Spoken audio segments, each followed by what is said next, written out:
कि last episode में हमने देखा था कि मास्टर एचन अपने सोल डिवावरिंग आर्टिफैक्ट की मदद से ढेर सारी स्पिरिचुअल एनर्जी रिलीज करते हुए अपने डिसाइपल के लिए ढेर सारे फ्रूट ग्रो कर चुके, मगर उतने में वहाँ पर इमॉर्टल शेफ मुरांग पहुँच गई। हालांकि लिंगलोंग होली सेक के लोग उसे जबरदस्ती अपने साथ ले जाना चाहते थे, मगर मास्टर एचन ने उन्हें बड़े ही भयानक तरीके से खत्म कर दिया। तो इस तरह से इमॉर्टल शेफ मुरांग मास्टर एचन के ऑफिशियल शेफ बन चुकी। हालांकि उनके पास खाना बनाने के ज्यादा इंग्रेडिएंट्स मौजूद नहीं थे, तो इन लोगों ने डिसाइड किया कि ये लोग इमॉर्टल शेफ कॉन्टेस्ट में हिस्सा लेंगे। वहीं पर मास्टर एचन ने इस कॉन्टेस्ट के ऑर्गेनाइजर एल्डर जाओ को खत्म कर दिया था। अब आगे तो इस एपिसोड की शुरुआत होती है इमॉर्टल शेफ कॉन्टेस्ट के साथ। मुरांग अपनी डिश बनाने में बिजी थी कि उतने में ही जजेस की टीम वहाँ पर आ जाती है। यहाँ पर मास्टर एचन भी जजेस की टीम में शामिल हुए थे। दरअसल उन्होंने एल्डर जाओ को खत्म करके उसकी जगह ले ली है। इधर लिंगलोंग होली सेक के एल्डर उन्हें बताने लगे कि इसी मुरांग ने हमारी होली सेक की इज्जत मिट्टी में मिला दी, मगर आज हम इस कॉन्टेस्ट में उसे काफी अच्छा सबक सिखाएंगे। वेल, इन लोगों को कोई आइडिया नहीं थी कि मुरांग तो मास्टर एचन के लिए काम करती है। उन्हें तो यही लग रहा था कि आज मुरांग पूरे मार्शल वर्ल्ड में बदनाम हो जाएगी। तभी मास्टर एचन उससे कह रहे थे, हाँ बिल्कुल, मुझे भी ये आइडिया पसंद आई। आज हम सब मिलकर इस लड़की को पनिश करेंगे।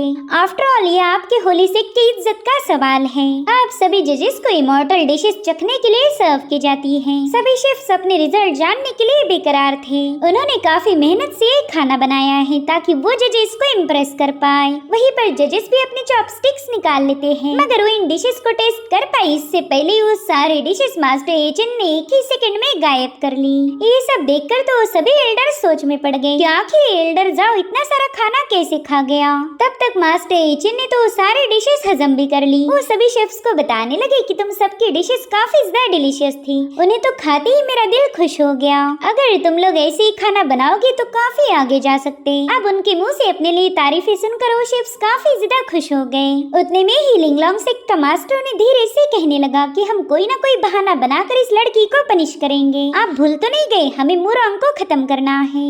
इस बंदी ने पूरे के पूरे मार्शल वर्ल्ड में हमारे होली सेक की बदनामी की थी। ये किसी भी कीमत पर एलिमिनेट हो जानी चाहिए। जिस पर मास्टर एचन अपने उसी इनोसेंट अंदाज में कहने लगे कि इसने तो काफी अच्छा खाना बनाया था। अरे इमॉर्टल शेफ कंपटीशन है ना, तो फिर तुम लोग इस बेचारी को एलिमिनेट क्यों करना चाहते हो? मुझे तो इसके हाथ का बना खाना काफी ज्यादा पसंद आया। जो सुनते साथ ही वो बंदा अपना सिर पीटने लगा। उसे समझ नहीं आ रहा था कि आखिर एल्डर जाओ इस लड़की की साइड क्यों ले रहा है। वहीं पर मास्टर एचन कहने लगे कि इस दुनिया में डिलीशियस खाने के अलावा दूसरी और कोई चीज इम्पोर्टेंट नहीं, इसलिए हमने इन सभी शेफ्स की इज्जत करनी चाहिए। वहीं पर हम होली सेक के शेफ नानशाओ को देख पाते हैं। वेल, इस बंदे को कॉन्टेस्ट में इसलिए लाया गया था ताकि वो मुरांग की डिश में पॉइजन डालकर सबके सामने उसे गुनहगार ठहरा पाए। यानी कि मुरांग को फ्रेम करने के लिए होली सेक की एक चाल थी। खैर, अब प्राइमरी राउंड होने के बाद सेकंड राउंड के लिए 1-on-1 मुकाबला होने वाला था, जिसमें मुरांग वर्सेस नानशाओ थे। यहाँ पर मुरांग को खाना पकाने के लिए बहुत ही कम सामग्री दी गई, जो देखकर केज इनको गुस्सा आ रहा था।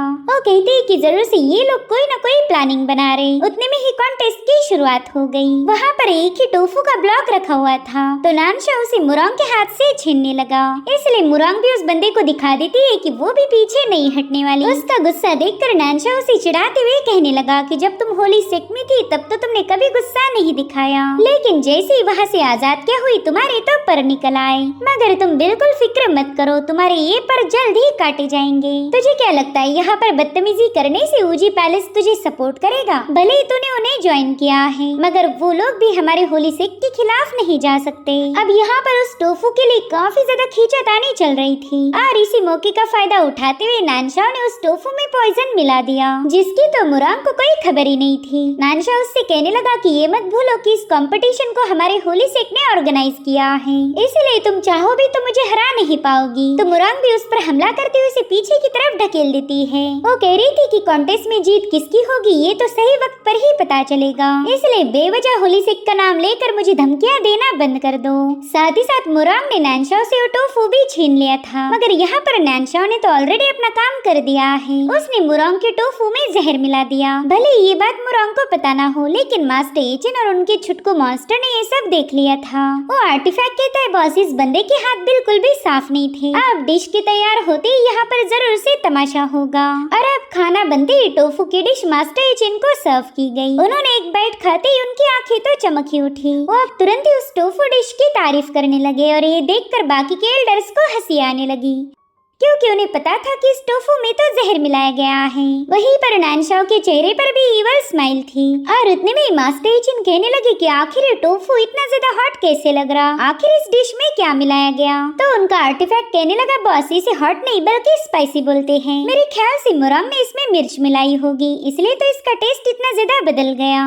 तो मास्टर एचिन बताने लगे कि इतना ज्यादा स्पाइसी खाना तो मैंने आज तक नहीं खाया था। अगर सच बताओ तो इस डिश को खाकर मजा ही आ गया। वहीं पर दूसरा एल्डर देखता है कि मास्टर एचिन तो बड़ी आराम से इस डिश को एंजॉय कर रहे हैं। तो उन्हें लग रहा था कि शायद नानशाओ ने इस टोफू में जहर मिलाया है नहीं, इसलिए वो मास्टर तुरंत ही उसमें से एक टोफू उठाकर खाने लगा। मगर उस टोफू के अंदर मौजूद पॉइजन ने तुरंत ही उस पर असर दिखाना शुरू कर दिया। वो बंदा काफी बुरी तरह से तड़प रहा था, जो देखकर नानशाओ ने तुरंत ही मुरांग पर इल्जाम लगाया। वो सबको बता रहा था कि इस बंदे की हिम्मत तो देखो, इसने अपनी डिश में पॉइजन मिलाकर जजेस को सर्व किया, इसे तो तुरंत ही इसकी पनिशमेंट मिलनी चाहिए। इधर वो एल्डर काफी बुरी तरह से तड़प रहा था, जो देख मुरांग भी पैनिक हो गई। वो कहने लगी कि मैं कभी ऐसा ईवल काम नहीं कर सकती, मैंने आज तक कभी किसी को नुकसान नहीं पहुंचाया, भला इस एल्डर को हर्ट करके मुझे क्या मिलेगा। और फिर अचानक से उसे याद आया कि टोफू के पीस के लिए तो इन दोनों में खींचातानी हुई थी, इसलिए वो नानशियान से कहने लगी कि सबसे पहले तुमने ही वो टोफू मुझसे छीन लिया था, और जब मेरा ध्यान उसे हासिल करने पर था उसी वक्त तुमने इस टोफू में जहर मिला दिया। तो नानशाओ भी उस पर गुस्सा दिखाते हुए कहने लगा कि फालतू की बकवास बंद करो, तुम्ही ने वो बेकार से डिश बनाई थी और अब बेवजह मुझ पर ही इल्जाम लगा रही।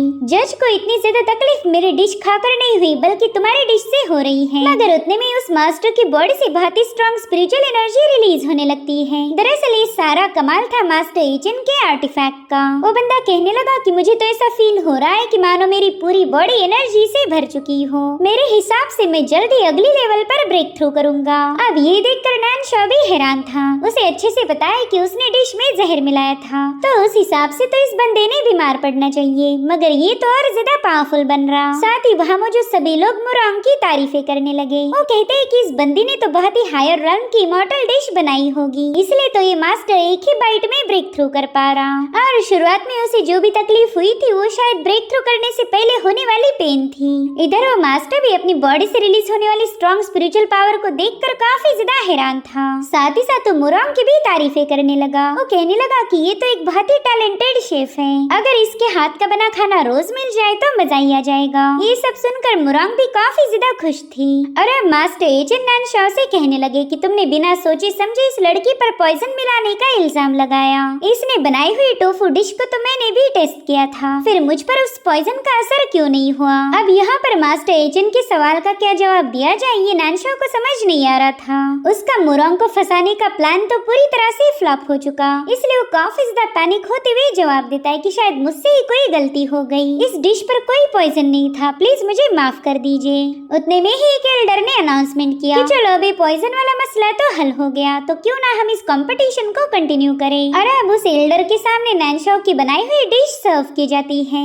उस बंदे ने फिश का कोई स्ट्यू बनाया था। इधर मास्टर एचिन का आर्टिफैक्ट भी उनके पास वापिस आ जाता है। और अब उस मास्टर ने तुरंत ही उस डिश को टेस्ट किया। उसे तो पता था कि नानशाओ तो उन्हीं का बंदा है, तो इस डिश में बिल्कुल भी पॉइजन नहीं होगा। मगर जैसे उस मास्टर ने एक बाइट खाया वो खून की वोमिटिंग करते हुए वहीं पर मारा जाता है। आर्टिफैक्ट मास्टर एचिन को बता रहा था कि इस बंदे को ऑलरेडी किसी ने पॉइजन किया हुआ था, ताकि मुरांग की डिश खाने के बाद ये बंदा ऑन द स्पॉट मारा जाए। अगर ये थोड़ी देर के लिए जिंदा बच भी गया था तो वो सिर्फ मेरी स्पिरिचुअल पावर की वजह से। वैसे तो ये लोग हमारे साथ गेम खेलने चले थे, लेकिन इन्हें पता ही नहीं कि मैं तो इस खेल का पुराना खिलाड़ी हूँ। वे लोगों को उन्हीं के जाल में फंसाना मेरी हॉबी है। उतने में ही मुरांग भी अब नानशाओ पर पॉइजन का इल्जाम लगाते हुए कह रही थी कि पता नहीं इस बेचारे एल्डर ने तुम्हारा क्या बिगाड़ा था, जो तुमने उन्हें इतनी बेरहमी से पॉइजन दिया। अभी अभी तो उन्होंने ब्रेक थ्रू किया था और तुमने तुरंत ही उनकी खुशियाँ छीन ली। तुम्हें तो खुद को इमॉर्टल शेफ कहने में भी शर्म आनी चाहिए। जो सुनकर ही नानशाओ कहने लगा कि ये तो इम्पॉसिबल है, मेरी डिश में कोई जहर नहीं था, क्योंकि जहर तो मैंने तुम्हारे टोफू में मिलाया हुआ था।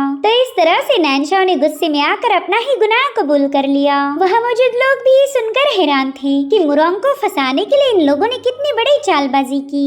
इधर मास्टर एचिन कह रहे थे कि तुमने मेरे प्रिय मित्र की जान ली है, तो अब तुम्हें कंपटीशन के रूल्स के अकॉर्डिंग पनिश करना पड़ेगा। इधर होलीसेक के लीडर को कुछ भी समझ नहीं आ रहा था कि अब वो नैनशाओ का क्या करे। आफ्टर ऑल ये बंदा उसके साथ वफादार था। वहीं पर सारी पब्लिक जोर जोर से चिल्लाते हुए कहने लगी कि इस बंदे को एलिमिनेट कर दो, इसे तो एक इमॉर्टल शेफ बनने का कोई अधिकार नहीं। जो सुनकर होलीसेक का मास्टर मजबूर होकर कहने लगा कि ठीक है, इसे कॉन्टेस्ट से निकाल दिया जाए। ये सुनकर तो बेचारा नानशाओ और ज्यादा पैनिक हो गया। वो कह रहा था कि मेरे बिना तो हमारा लिंगलोंग होलीसेक कभी ये कॉन्टेस्ट जीत नहीं पाएगा, प्लीज मुझे एक और मौका दीजिए। मगर होलीसेक का मास्टर उसकी एक नहीं सुनता। तब नानशाओ भी उस बंदे से कहने लगा कि डिश में पॉइजन मिलाने की आइडिया मेरी नहीं बल्कि आपकी थी।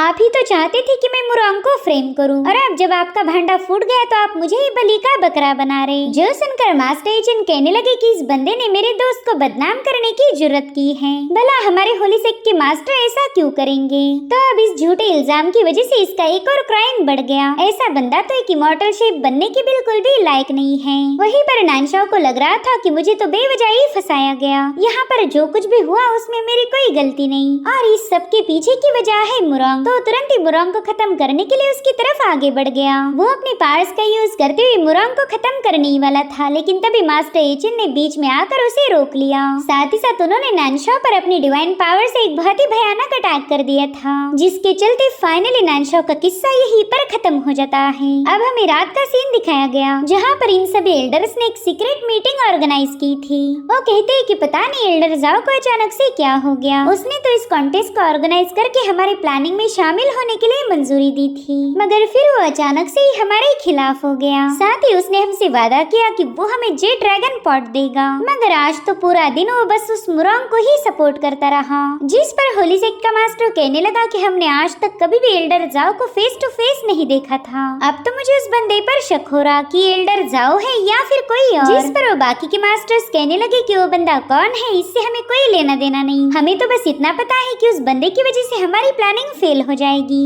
उसने बड़ी चालाकी से नैनशाओ को खत्म कर दिया, और अब जे ड्रैगन पॉट भी हमारे हाथ से चला जाएगा। जे ड्रैगन पॉट एक ऐसा ट्रेजर है जिसमें पकाया हुआ खाना खाने से हमारी कल्टीवेशन और ज्यादा मजबूत हो सकती। फिर तो हमें किसी भी इमॉर्टल शेफ की जरूरत नहीं पड़ने वाली। तो हमने किसी भी कीमत पर उस डिवाइन आर्टिफैक्ट पर कब्जा कर लेना चाहिए। वहीं पर होलीसेक का मास्टर भी उनकी बात से पूरी तरह से अग्री था। वो कहने लगा कि अब अगर हमें उस जे ड्रैगन पॉट को हासिल करना है तो सबसे पहला उस एल्डर जाओ को रास्ते से हटाना होगा। साथ ही साथ मुरोंग को पनिश करना भी काफी ज्यादा आसान हो जाएगा। तो अब ये लोग एल्डर जाओ यानी कि मास्टर एचिन को खत्म करवाने के लिए अपने असासिन्स उनके कमरे में भेज देते हैं। यहाँ पर उन असासिन्स ने देखा कि मास्टर एचिन तो घोड़े बेचकर सो रहे हैं। इतने सारे लोग उनके कमरे में घुस गए, मगर फिर भी इस बंदे ने आंख उठाकर नहीं देखा। तो असासिन्स उनसे कहने लगे कि वैसे तो हम तुम्हें मारना नहीं चाहते, लेकिन अब तुम खुद को ही ब्लेम करना। हमारे यहाँ आने के बावजूद भी तुमने सेल्फ डिफेंस के लिए कोई एक्शन नहीं ली, और अब उस बंदे ने अपने ब्लेड का यूज करते हुए सीधे मास्टर एचिन पर अटैक कर दिया। लेकिन उस अटैक के महसूस होते ही मास्टर एचिन की इंडिस्ट्रक्टिबल बॉडी अचानक से एक्टिवेट हो गई,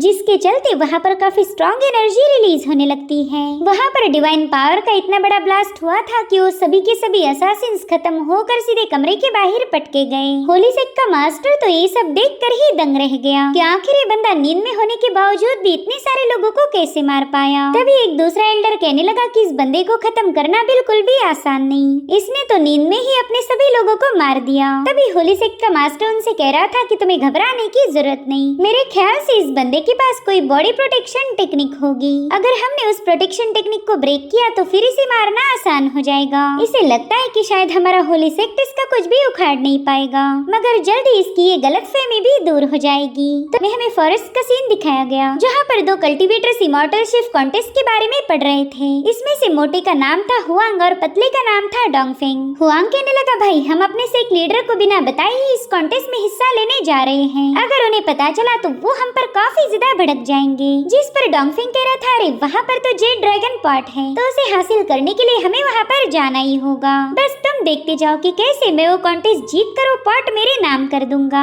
अब यहाँ पर हम यूलिंग नाम की बंदी को देख पाते हैं जो कि इन दोनों पर नजर रखी हुई थी। वो कहने लगी कि वैसे भी ये दोनों कॉन्टेस्ट में जा ही रहे हैं तो क्यों ना मैं इन्हें ही काम पर लगा दूं। दरअसल ये बंदी भी उस ड्रैगन पॉट को हासिल करना चाहती थी। साथ ही हम देख पाते हैं कि इसके पास एक अजीब सी मेडिसिन की बोतल है। अब ये बंदी इस मेडिसिन का यूज कैसे करेगी ये हमें थोड़ी ही देर में पता चलेगा। इधर कॉन्टेस्ट में सभी शेफ्स को 3 ग्रुप्स में बांट दिया था। जिस भी ग्रुप का स्कोर ज्यादा होगा वही इस मुकाबले के फिनाले में जा सकता है। केजिन कहने लगे कि ये लोग तो जानबूझकर यहाँ का माहौल खराब कर रहे हैं, ऐसे तो आपस में लड़ाइयाँ हो जाएगी। जिस पर मुरोंग कह रही थी कि हम दोनों में से कोई भी क्यों ना जीते, हमारे मास्टर को हमारी वजह से डिसअपॉइंटमेंट नहीं होनी चाहिए।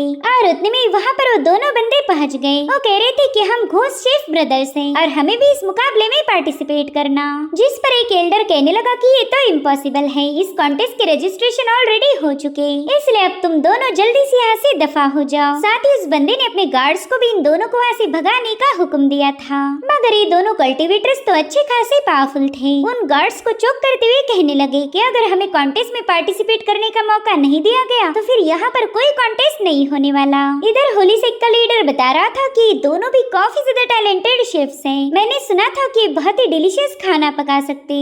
जो सुनते साथ ही मास्टर एजेंट उनसे बात करने चले गए। उनसे पूछते कि बताओ क्या तुम लोग अच्छा खाना बना सकते हो। जिस पर हुआंग कह रहा था हाँ बिल्कुल, इसमें तो कोई शक ही नहीं, हम यहाँ मौजूद हर एक शेफ को टक्कर दे सकते हैं। आप सिर्फ एक बार हमारे हाथ का बना खाना टेस्ट करके देखो। जो सुनते साथ ही मास्टर एजेंट ने इन दोनों को कॉन्टेस्ट में शामिल कर लिया और अब सभी शेफ्स खाना पकाना शुरू कर चुके। यहाँ पर केजिन ने तो चीटिंग करते हुए ऑलरेडी बनी बनाई डिशेस को स्टीम करने रख दिया। वहीं पर मुरोंग सब्जियों को बड़े ही कूल अंदाज में कट करते हुए अलग अलग शेप्स दे रही थी, जिसे देखकर ही वहाँ मौजूद हर एक बंदा इम्प्रेस हो गया। वहीं पर ये दोनों बंदे यूलिंग ने दी हुई उस मिस्टीरियस बोतल का सारा लिक्विड अपने खाने में पोर कर चुके, जिससे तो उस पूरी जगह पर काफी डिलीशियस खुशबू फैलने लगी। मगर मास्टर एजेंट को तुरंत ही समझ आ गया कि यहाँ पर कुछ तो मसला जरूर है। देखते ही देखते वहाँ मौजूद हर एक शख्स उस स्पॉट से रिलीज होने वाली ऑरा की चपेट में आ चुका था। इतना ही नहीं, ये लोग अपने हाथ भी मूव नहीं कर पा रहे थे। वहीं पर मास्टर एजेंट का आर्टिफैक्ट कहने लगा कि बस आखिर ये लोग यहाँ मौजूद स्पिरिचुअल एनर्जी को देख क्यों नहीं पा रहे और साथ ही ये लोग कोई मूवमेंट भी नहीं कर रहे। जिस पर मास्टर एजेंट कहने लगे कि मैं तो बस डिलीशियस खाना खाना चाहता हूँ, मगर अब तो वो भी मुश्किल लग रहा। इधर केजिन को पता था कि उसकी डिश जल चुकी है, मगर वो चाहकर भी उसे रोक नहीं पा रही थी। और थोड़ी देर में मास्टर एजेंट ने वहाँ पर अपनी डिवाइन पावर से एक जोरदार ब्लास्ट करवा दिया, जिससे वहाँ फ्लोट होने वाली इवल ऑरा पूरी तरह से वैनिश हो गई। अब थोड़ी देर में ये सभी शेफ्स अपनी डिशेस जजेस के सामने पेश करते हैं, जिसमें इन दोनों डिमोनिक कल्टीवेटर्स का डिलीशियस स्ट्यू था। और वहीं पर केजिन की डिश इतनी ज्यादा जल चुकी थी कि वो डम्पलिंग के बजाय कोयले जैसी नजर आने लगी। वहीं पर होलीसेक का मास्टर कह रहा था कि एल्डर जाओ तो हमेशा सबसे पहले डिश को टेस्ट करते हैं, मगर आज तो वो बिल्कुल भी गड़बड़ी नहीं कर रहे। तो मास्टर एजेंट तुरंत ही उस पॉट को दूसरे एल्डर्स की तरफ सरका देते हैं। वो कहने लगे कि पहले तुम लोग टेस्ट करो। और फिर मास्टर एजेंट ने मुरोंग की डिश को उठाकर तुरंत ही उसे चट करना शुरू कर दिया। वहीं दूसरी तरफ एल्डर्स ने जैसे उन डिमोनिक कल्टीवेटर्स की डिश को टेस्ट किया, उनका खुद पर का पूरा कंट्रोल हट चुका था। वो लोग तो उस डिश को काफी तेजी के साथ खत्म करने लगे। इतना ही नहीं, जजेस ने तो उन दोनों लोगों को 10 आउट ऑफ 10 पॉइंट्स भी दे दिए, जिसके चलते अब मुरोंग की जीतने के चांसेस कम हो गए। इधर कॉन्टेस्ट के विनर का नाम अनाउंस किया जाने ही वाला था, मगर उतने में ही मास्टर एजेंट ने उन दोनों ने बनाई हुई डिश को चेक करना शुरू कर दिया। दरअसल उस डिश में बहुत ही बेकार सी चीजें मिलाई गई थी। इनफैक्ट उसमें तो जानवरों के नाखून भी शामिल थे। तो उन्होंने तुरंत ही अपने आर्टिफैक्ट को स्ट्यू में घुमाना शुरू कर दिया, जिसके चलते उस स्ट्यू में मिलाई गई माइंड कंट्रोल पाउडर का असर खत्म होकर सच्चाई सबके सामने आ गई। जिन भी एल्डर्स ने इस सूप को मजे से पिया था वो तो बुरी तरह से उल्टियां करने लगे। साथ ही साथ कॉन्टेस्ट देखने आए लोग भी उन डिमोनिक कल्टीवेटर्स पर चिल्ला रहे थे कि इतना गंदा स्ट्यू आखिर बना कैसे सकते हैं। सभी लोग मिलकर उन्हें एलिमिनेट करने की मांग करने लगे, मगर मास्टर एजेंट को इससे कोई फर्क नहीं पड़ता। उन्हें तो बस मुरोंग की डिश खत्म करने की पड़ी हुई थी। और उतने में वो दोनों बंदे गुस्से में आकर मास्टर एजेंट पर अटैक कर देते हैं, मगर मास्टर की डिवाइन पावर्स ने उन्हें उठाकर दूर फेंक दिया। और सबसे इम्पोर्टेंट बात तो ये है कि मास्टर एजेंट को कोई खबर ही नहीं थी कि उन पर इन लोगों ने अटैक किया। वो कंफ्यूज होकर पूछने लगे कि क्या यहाँ पर कुछ हुआ था, मुझे कुछ टूटने फूटने की आवाज आई। इधर उस मिस्टीरियस यूलिंग का प्लान पूरी तरह से फेल हो गया। वो इन दोनों का यूज करके जेड ड्रैगन पॉट हासिल करना चाहती थी, मगर अब उसे कोई और पैंतरा अपनाना होगा। अब कॉन्टेस्ट के विनर को रिवॉर्ड देने के लिए वहाँ पर एक बहुत ही गजब का आर्टिफैक्ट समन किया जाता है, जो कि 1000 10,000 साल पुराने आयरन बॉक्स में कैद था। उस संदूक में से काफी स्ट्रॉन्ग स्पिरिचुअल एनर्जी रिलीज हो रही थी, क्योंकि इसी में मौजूद है जेड ड्रैगन पॉट। वो बंदा सभी को बता रहा था कि इस पॉट में कोई भी डिवाइन डिश पकाई जा सकती और इसे हैंडल करने के लिए किसी की भी कोई जरूरत नहीं। ये ड्रैगन पॉट तो अपने आप ही डिलीशियस खाना पका सकता। अब डिलीशियस ये लफ्ज सुनते ही मास्टर एचिन का पूरा ध्यान उस ट्रेजर ने अपनी तरफ खींच लिया। उन्हें तो बस अब इस पॉट में बना हुआ डिलीशियस खाना खाना है।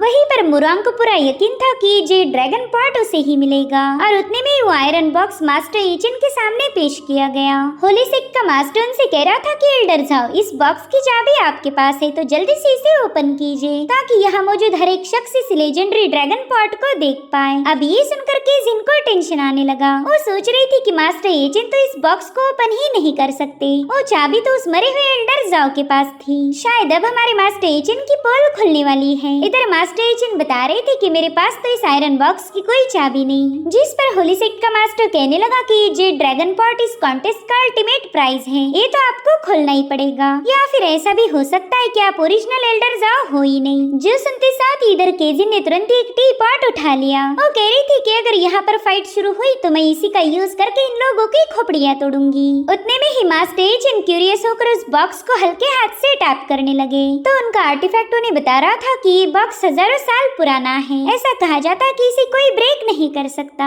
इसलिए इस बॉक्स पर अपनी ताकत आजमाने का कोई फायदा नहीं होगा। ये इतना मजबूत है कि आप इसे कभी तोड़ नहीं सकते। बस आप थोड़ी देर इंतजार कीजिए और तब तक मैं जल्दी से जाकर चाबी ढूंढ के लाता हूँ। लेकिन तब तक वो बॉक्स शैटर होकर उसमें से जे ड्रैगन पॉट बाहर आ गया। मास्टर एचिन के हल्के से टैप की वजह से वो बॉक्स टूट गया था।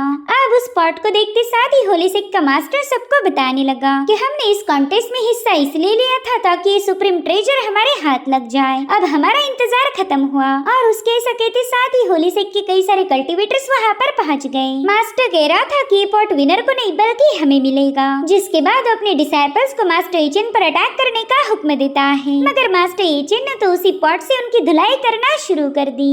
उस पॉट के एक एक फटके में वो लोग घायल होते जा रहे थे। वहीं पर केजिन ने भी अपनी टी पॉट को एक बंदे के सिर पर तोड़ दिया, मगर इससे तो बंदा बेहोश होने की बजाय सीधे केजिन के ही पीछे लग गया। वहीं दूसरी तरफ मास्टर एचिन ने इस सुप्रीम आर्टिफैक्ट को हैमर जैसा यूज करते हुए सबको नॉकआउट कर दिया था। मगर तभी वो देखते ही कि होली सिक के मास्टर ने मुरांग को बंदी बना लिया है। वो कह रहा था कि मैं जानता हूँ तुम काफी ज्यादा स्ट्रांग हो, लेकिन ये लड़की उतनी ही ज्यादा कमजोर। जहाँ तक मुझे पता है तुम इसकी फिक्र करते हो, तो अगर तुम नहीं चाहते कि मैं इसे खत्म करूँ तो जल्दी से अपनी कल्टीवेशन को डिस्ट्रॉय कर दो, वरना मैं इस लड़की को मार दूंगा। लेकिन तभी मुरांग मास्टर एचिन से कहने लगी कि प्लीज इसकी बात ना सुने, मैं एक बार का मरना पसंद करूंगी लेकिन आपको कमजोर होता हुआ नहीं देख सकती।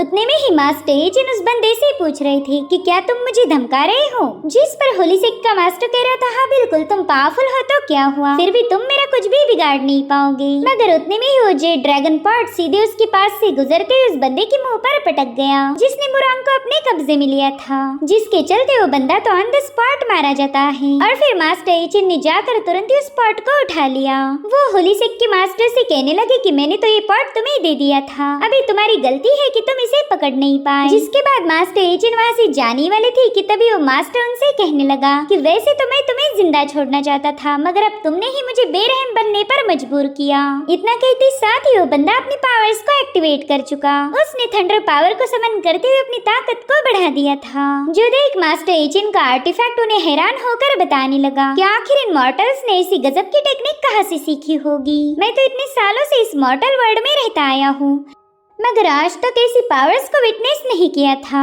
बस अब तो आपको इससे संभाल कर रहना होगा। ये बंदा कल्टीवेशन की तीसरी स्टेज को पार कर चुका है। वहीं पर होली सिक का मास्टर अपनी थंडर पावर का यूज करते हुए सीधे एचिन पर हमला करने के लिए रवाना हो गया। उस पूरी जगह पर उसकी स्ट्रॉन्ग एनर्जी फैलने लगी थी, तो मास्टर एचिन तुरंत ही अपने सामने एक शील्ड बना लेते हैं, जिसके चलते इन दोनों की पावर्स में एक जोरदार टक्कर हो गई। इस क्लैश में रिलीज होने वाली एनर्जी उस पूरी जगह पर फैल रही थी। वहीं पर वो मिस्टीरियस लड़की मास्टर की टेक्निक को देखकर ही हैरान हो गई। वो कहने लगी कि ये तो कल्टीवेशन मेथड अपर realm से बिलोंग करती है, मगर फिर भी ये बंदा होलीसिक के मास्टर के अटैक को बड़ी आसानी से ब्लॉक कर पा रहा। अब तो मुझे ऐसा बिल्कुल नहीं लगता कि होलीसिक का दबदबा इस दुनिया पर कायम रहेगा। वहीं पर मास्टर एचिन सोच रहे थे कि इस बंदे ने तो लाइटनिंग का यूज करके मुझ पर अटैक किया है, यकीनन ये बंदा हद से ज्यादा ब्रूटल होगा। जिसके बाद वो एक ही सेकंड में उस मास्टर के अटैक को डिस्ट्रॉय करते हुए उसे काफी पीछे पुश कर देते हैं। वो मास्टर भी ये सब देखकर थोड़ा सा हैरान था और उतने में एचिन तुरंत ही उस पर अटैक करने के लिए रवाना हो गए। वो कह रहे थे कि मैं भी तुम्हारी इस टेक्निक को ट्राई करना चाहता हूँ। जिसके बाद मास्टर एचिन ने भी हेवनली थंडर को समन कर लिया और फिर वो बड़े स्टाइल के साथ होलीसिक के मास्टर पर एक बहुत ही भयानक अटैक कर देते हैं। ये इम्पैक्ट इतना ज्यादा जबरदस्त था कि वहाँ पर एक जोरदार ब्लास्ट हो जाता है। उस पूरी जगह पर धुआं ही धुआं फैल गया था और अब वहाँ का धुआं हटने के बाद हम देख पाते हैं कि मास्टर एचिन की पावरफुल स्ट्राइक की वजह से वहाँ पर एक बहुत बड़ा गड्ढा बन गया। इधर यूलिंग कह रही थी कि इस कल्टीवेटर ने तो एक ही सेकंड के अंदर होलीसिक के मास्टर की सीक्रेट टेक्निक को मास्टर कर लिया। पता नहीं ये बंदा है कौन। अब अगर ऐसे पावरफुल बंदे के हाथ से ड्रैगन पॉट छीनना है तो मुझे अपनी जान दांव पर लगानी होगी। इससे बेहतर तो ये है कि मैं इस पॉट को हासिल करने के लिए कोई और प्लानिंग बना लूं। इधर होलीसिक का मास्टर गुस्से में एचिन से कह रहा था कि साले कमीने, तूने तो मेरी हड्डियों का चूरा बना दिया। लेकिन ये मत सोच कि तू इतनी आसानी से यहाँ से भाग पाएगा। बस थोड़ी देर में हमारे होलीसिक के एंसेस्टर यहाँ पर आने वाले हैं, फिर देखना वो तुझे कितनी ज्यादा भयानक मौत देंगे। तू तो अब गया काम से। और इतना कहते साथ ही वो मास्टर वहीं पर फिनिश हो गया। इधर मास्टर एचिन ड्रैगन पॉट को लेकर अपनी टीम के पास पहुँच गए तो केजिन तुरंत ही उन्हें मस्का मारते हुए कहने लगी कि मास्टर, आपने इतनी सारी पावर्स का यूज किया है, जरूर से आपको भूख लगी होगी। बताएं आपको क्या खाना है, मैं आपके लिए रोस्टेड रैबिट या फिर भुना हुआ शुतुरमुर्ग बना सकती हूँ। तभी मास्टर वो पॉट सीधे मुरांग की तरफ थ्रो करते हुए उसे हुक्म देते हैं कि मेरे लिए जल्दी से कोई डिलीशियस डिश बना दो। मगर वो पॉट तो मुरांग के हाथ से सीधा नीचे गिर गया। वो बंदी अपनी पूरी ताकत का यूज करके उसे उठाने की कोशिश कर रही थी, मगर वो पॉट तो हिलने का नाम ही नहीं ले रहा था। तो मास्टर एचिन ने तुरंत ही जाकर उस पॉट को उठा लिया। वो मुरांग से कहती, देखो ये तो बिल्कुल भी भारी नहीं, तुम इसे आसानी से हैंडल कर सकती हो। जो सुनकर मुरांग ने एक बार फिर से कोशिश की, मगर दोबारा से वो पॉट उसके हाथ से गिर गया था। तो केजिन उससे कहने लगी, मेरी जान, शायद तुम बहुत ही ज्यादा नाजुक हो, चलो हटो बाजू, मैं इसे उठा के दिखाती हूँ। आज के बाद तुम कोई हेवी काम मत करना, वो सारा मैं संभाल लूंगी। लेकिन फिर केजिन भी इस पॉट को उठा नहीं पा रही थी। जो देखकर मास्टर एचिन का आर्टिफैक्ट उन्हें बता रहा था कि बॉस, ये कोई मामूली सा पॉट नहीं बल्कि एक सेलेस्टियल आर्टिफैक्ट है जिसने ऑलरेडी अपनी स्पिरिचुअल कॉन्शियसनेस को गेन किया होगा। जब तक ये अपना मास्टर नहीं चुनेगा तब तक कोई इसका इस्तेमाल नहीं कर सकता। वहीं पर केजिन कहने लगी कि मुझे तो ऐसा नहीं लगता, हमारे मास्टर एचिन ने तो बड़े ही आराम से इसे स्विंग करा था। तब तो ये पॉट पूरी तरह से खामोश था, इसने कोई नखरे नहीं दिखाए। जिस पर वो आर्टिफैक्ट जवाब देते हुए कहने लगा कि मास्टर एचिन की तो बात ही कुछ और है, मैं खुद इतना पावरफुल होकर भी उन्हें सलाम ठोकता हूँ, तो भला तुम्हारी जैसी छुटकी लड़कियां उनसे कंपेयर कैसे कर सकती। जो सुनकर तो इन दोनों ने तुरंत ही हार मान ली। केजिन कहने लगी कि आज मुझे पता चला मैं एक नंबर की लूजर हूँ। वहीं पर मुरांग कह रही थी कि मैं तो इतनी कमजोर हूँ कि क्या ही बताऊं। जो सुनते साथ ही मास्टर एचिन ने उस स्पॉट पर एक जोरदार पंच हिट कर दिया। वो कहने लगे कि मैं अभी इस स्पॉट की स्ट्रेंथ को तुम दोनों के अकॉर्डिंग मैच करता हूँ। उनके तो एक ही पंच में वो ड्रैगन पॉट चपटा हो गया था। जिसके बाद मास्टर एचिन उसे रबर जैसे खींचते हुए एक नया शेप देने लगे। वहीं पर मुरांग कह रही थी, मास्टर प्लीज इस पर इतना भी जुल्म ना करें, वरना ये तो पूरी तरह से ब्रेक हो जाएगा। मुझे तो अभी स्पॉट पर काफी ज्यादा तरस आ रहा। तब तक मास्टर एचिन ने उसका शेप पूरी तरह से बदल दिया था। साथ ही साथ अब इसका वजन भी घट चुका है। वो पॉट तो बेचारा डर के मारे तुरंत ही उछक कर सीधे मुरांग की गोद में चला गया। वो अब बिल्कुल भी मास्टर एचिन के पास नहीं जाना चाहता था। अब ये लोग खुशियां मना पाए इससे पहले ही कुछ जंजीरों ने आकर उस पॉट को मुरांग के हाथ से छीन लिया। दरअसल होलीसिक का एंसेस्टर वहाँ पर आ चुका था। साथ ही साथ मास्टर एचिन और उनकी टीम को चारों ओर से घेर लिया गया। वो एंसेस्टर उनसे कह रहा था कि अपने दोस्तों को गौर से देख लो, क्योंकि ये तुम्हारा आखिरी दिन है। बस थोड़ी देर में तुम जहन्नुम में पहुंच जाओगे। और इसी के साथ एपिसोड यहीं पर एंड हो जाता है। Thank you so much for watching. Bye bye.